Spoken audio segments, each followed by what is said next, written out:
Burkina Faso, après avoir été signataire d'un certain nombre de conventions, a œuvré à inscrire d'abord un premier site sur la liste du patrimoine mondial. Il s'agit du site de l'Europénie.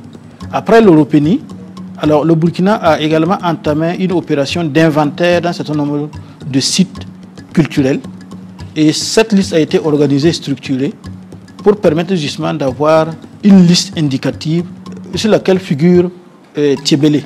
Et à partir de cette liste indicative, le Burkina a obligation de travailler à documenter Tchébélé et à promouvoir son inscription sur la liste du patrimoine culturel de l'UNESCO.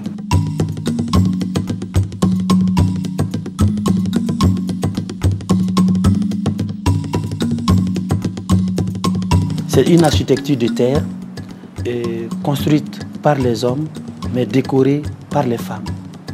C'est un des seuls endroits au Burkina où on a ce type de collaboration entre les hommes et les femmes.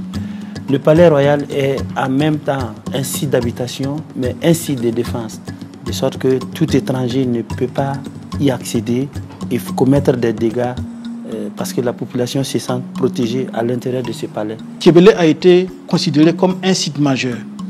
Site majeur dans la mesure où il est assez dynamique, il est assez bien structuré, il est assez original et il a également une certaine importance pour les populations et pour le pays d'une manière générale.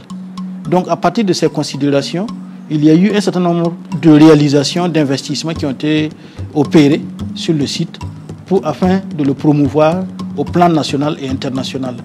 Le site est géré par le roi, qui a ce qu'on appelle le collège des notables, des sages qui sont autour du chef, qui lui disent ce qu'il faut faire et ce qu'il ne faut pas faire. Et la population reconnaît ces notables-là, obéit à ces notables pour les besoins de la conservation.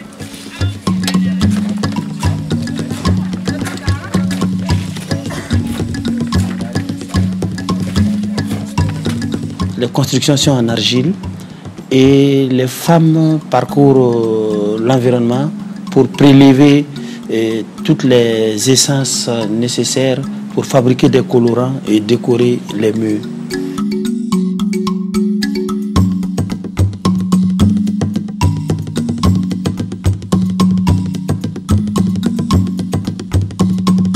Ce n'est pas des motifs abstraits. C'est des représentations de la vie. On voit des signes qui montrent le mariage, des signes qui indiquent de respecter les personnes âgées, des signes qui disent de s'occuper des enfants, de bien éduquer les enfants, etc. C'est une leçon de vie.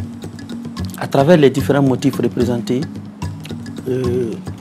la population de Tchébélé sait qu'il y a un message que les anciens transmettent aux jeunes.